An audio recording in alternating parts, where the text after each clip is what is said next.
ইন্নাল কিবরা বাতারুল হককে ওয়া গামতুন নাস। রাসূল সাল্লাল্লাহু আলাইহি ওয়াসাল্লাম নিজে ব্যাখ্যা দিচ্ছেন, নিজে বলছেন অহংকার কাকে বলে। শোনো, অহংকার হচ্ছে বাতারুল হককে, হককে উপেক্ষা করা,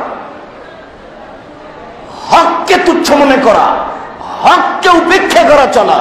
আচ্ছা যাক, কয়দিন পরে করব, আচ্ছা যাক ওটা পরে হবে। হককে মানতে দেরি করা, এরই নাম হচ্ছে অহংকার। আপনি দাড়ি চাচ্ছেন কেন? এটা তো হক। আজকে দাড়ি চেঁচে এসেছেন মানে কাকে দেখাতে চাচ্ছেন আপনি? আপনার প্যান্টটা টাকানোর নিচে কেন? কি বলতে চাচ্ছেন আপনি? জি, আপনি ঢাকা শহরে বসবাস করেন, আর একটু আচ্ছা উঠছি, বিছানা থেকে উঠছি, তারপর সকাল 8টা হয়ে গেল। কি বলতে চাচ্ছেন আপনি? টিভি বন্ধ করলেন রাত 2টায় মানে?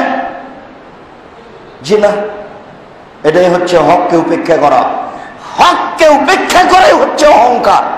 এরপরে তিনি বলছেন গামতুন নাস, মানুষকে তুচ্ছ করা হচ্ছে অহংকার।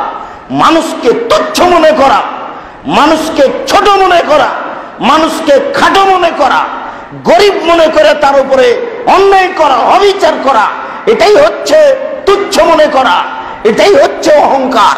তাহলে সাধারণ মানুষকে, গরিব মানুষকে, অসহায় মানুষকে তুচ্ছ মনে করা, যে কোনো ব্যাপারে তাকে দাবিয়ে রাখাই হচ্ছে অহংকার।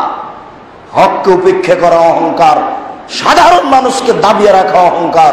মনে থাকে যেন রাসূল সাল্লাল্লাহু আলাইহি সাল্লাম নিজে ব্যাখ্যা দিচ্ছেন, আমি অনুবাদক। 1450 বছর পূর্বে তিনি যা বলেছেন, আমি এটা আপনাকে অনুবাদ করে শোনালাম 1450 বছর পরে। আমার এখানে ব্যক্তিগত কোনো কথা নেই। তিনি যা বলেছেন আমি আরবি থেকে আপনাকে অনুবাদ করে শোনালাম, অহংকার কাকে বলে।